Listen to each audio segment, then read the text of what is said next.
मैं कहना चाहती हूं कि एक बार फिर वही समय आ गया है कि या तो करो या मरो। आज इस देश में जनता से लूट हो रही है। आप किसी भी गली में जाएं, किसी भी मोहल्ले में जाएं, किसी गांव में जाएं, चाहे वो हिंदू हो, मुसलमान हो, सिख हो, बौद्ध हो, ईसाई हो, वह सिर्फ एक बात उसके लफ्ज पे है कि मुझे महंगाई से मारा जा रहा है, मेरी रोजी रोटी छीनी जा रही है, मैं कमा नहीं पा रहा हूं, मैं खा नहीं पा रहा हूं। आपने देखा कि लखीमपुर खीरी में किस तरह से किसानों को कुचला गया। आपने आगरा का मैंने मिसाल दिया, दलितों पर कितना अत्याचार हो रहा है, महिलाओं पर अत्याचार हो रहा है। इंसान की पहचान नहीं है, ये सरकार सिर्फ अपना वोट बैंक पहचान रही है। 70 साल लगे पेट्रोल को 70 रुपए के दाम पर आने के लिए और 7 सालों में 100 रुपए तक पहुंच गया है। डीजल का दाम देखिए, आपको ना गन्ने का दाम मिल रहा है, ना गेहूं का, ना धान का, बिजली की बड़ी बड़ी बिलें आ रही हैं, खाद नहीं मिलती, बीज नहीं मिलते, गैस सिलेंडर आपको पकड़ा दिए गए। आज क्या आप गैस सिलेंडर खरीद सकते हैं? उसको दोबारा से भरवा सकते हैं? छोटे छोटे जितने भी व्यापारी हैं, दुकानदार हैं, जीएसटी की वजह से उनको कितना नुकसान हुआ है, कोरोना की वजह से कितना नुकसान हुआ है। ये एक बहुत बड़ी लड़ाई है। ये सिर्फ कांग्रेस पार्टी की लड़ाई नहीं है, ये देश की लड़ाई है। और मैं आपको कहना चाह रही हूं कि इस प्रदेश में ना सपा लड़ रही है और ना बसपा लड़ रही है, सिर्फ कांग्रेस ही ये लड़ाई लड़ सकती है।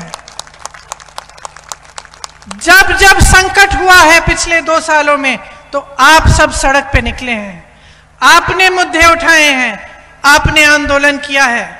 कोरोना हुआ, आप सड़क पे आए, आपने राहत पहुंचाई लोगों को, आपने मदद की, दवा की किट बांटे। जब जब आपने देखा कि जनता के सामने एक समस्या है, आप पीछे नहीं हटे। सपा के लोग कहां थे?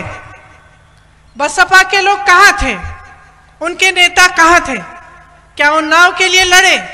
क्या हाथरस के लिए लड़े? क्या लखीमपुर खीरी पहुंचे? लेकिन आप सब पहुंचे, आपने आवाज उठाई।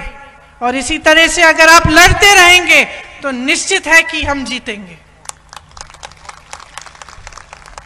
लोगों की आदत बन गई है कि कहते हैं हाँ हाँ कांग्रेस प्रचार तो कर सकती है, सड़क पर आ जाएगी, लेकिन संगठन नहीं है कांग्रेस का।